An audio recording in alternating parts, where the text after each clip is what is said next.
Bonjour à tous, bienvenue sur ce nouvel épisode de Parlons Trading. Parlons Trading, un podcast sponsorisé par eToro. Nous sommes le jeudi 3 juillet 2025 et lors de cet épisode de Parlons Trading, eh bien, on va parler d'une société qui très connue du grand public puisque c'est la plus grande société française qui était jadis la plus grosse société européenne en termes de capitalisation boursière, eh bien, il s'agit de LVMH. Voilà.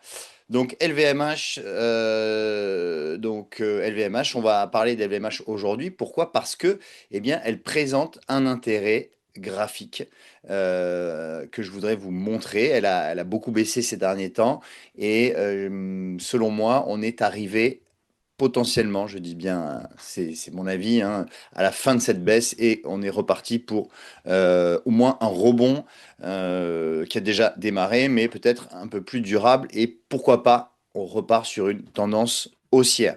Alors, avant toute chose, voici le disclaimer, hein, donc ce sont les clauses de non-responsabilité.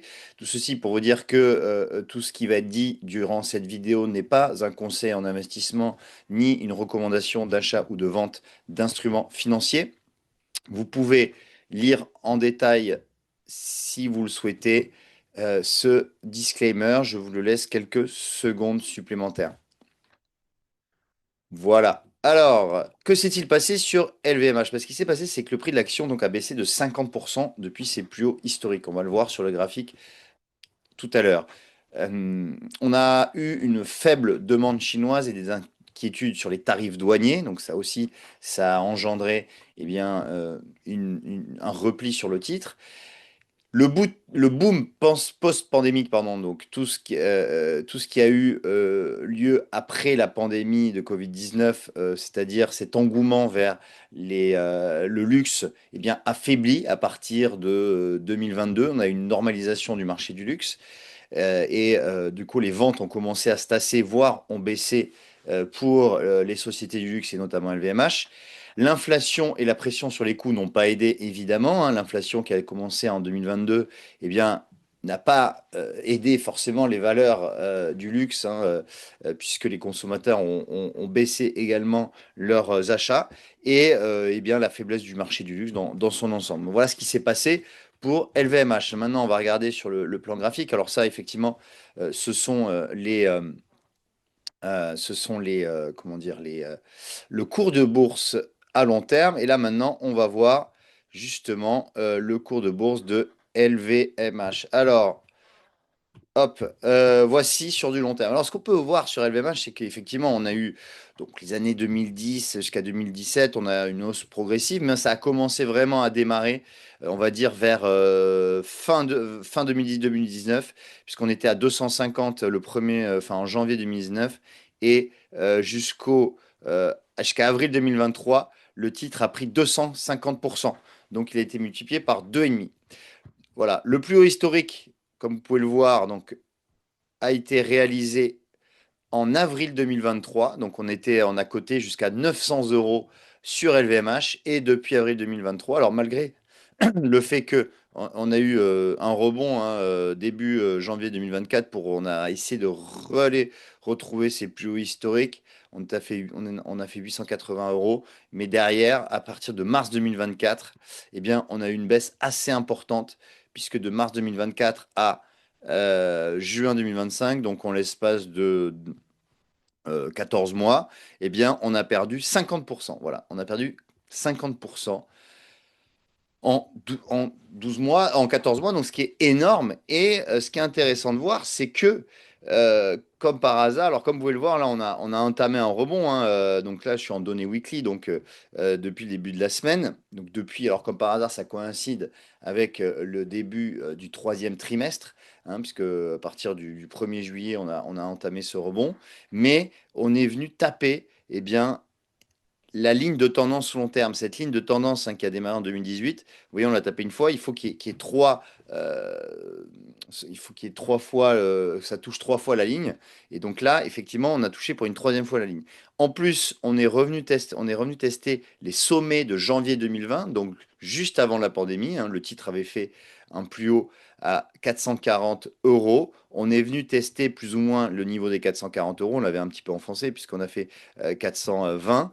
Et derrière, on a tapé un double support pour un rebond. Donc déjà, graphiquement, c'est plutôt une bonne chose. Maintenant, il y a aussi ce support de 2022. C'était pour moi un point pivot, hein, ce niveau des 535 euros. Donc, à mon sens, on va aller rechercher, on va aller retester ce niveau des 535. Maintenant, à voir si on va le dépasser. Alors, si je zoome un petit peu, voilà. Donc là, on voit que justement, euh, justement, on a pris de la vitesse, hein, pour aller se diriger vers les 535.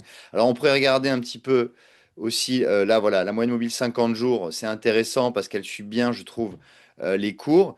Et là, c'est la première fois depuis mars qu'on repasse au-dessus de la moyenne mobile 50 jours. Donc, ça, c'est un signal également positif. Si je reviens en weekly, ce que je ne vous avais pas montré, c'est le RSI, hein, l'indice de force relative. Il était venu tester sous la zone des 30. Hein. Quand on est à 30, historiquement, on n'est jamais allé à 30, regardez, sur LVMH. Hein. C'est la première fois qu'on avait cassé les 30 sur le RSI. Donc, on était vraiment en zone de survente. Donc, on avait encore un, comment dire, un catalyseur pour un rebond.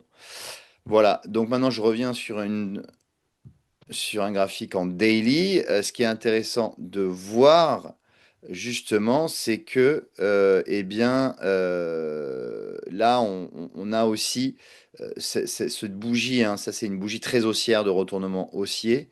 Donc maintenant, on va aller retester le 535. Ça paraît assez évident.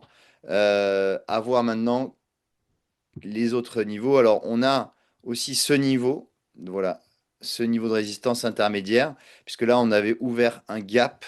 Ici, on a ouvert un petit gap baissier, hein, le 3 avril. Donc ça correspond au tarif douanier réciproque.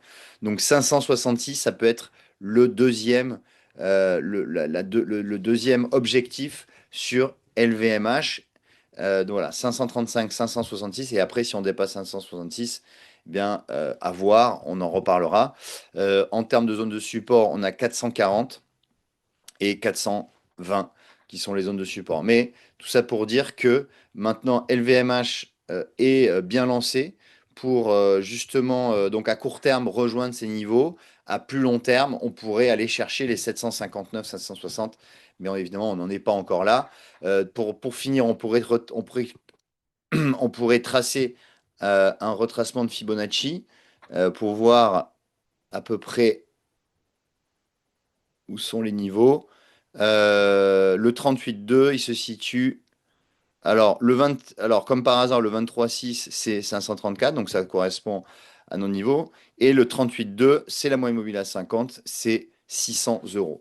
Donc, 600 euros, ça pourrait être aussi un objectif qui est fixé grâce au retracement de Fibonacci.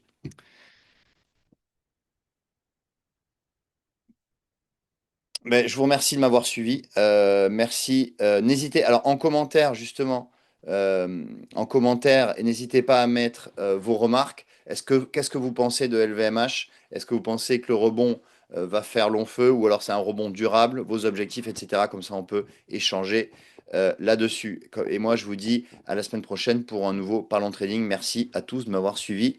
Ciao.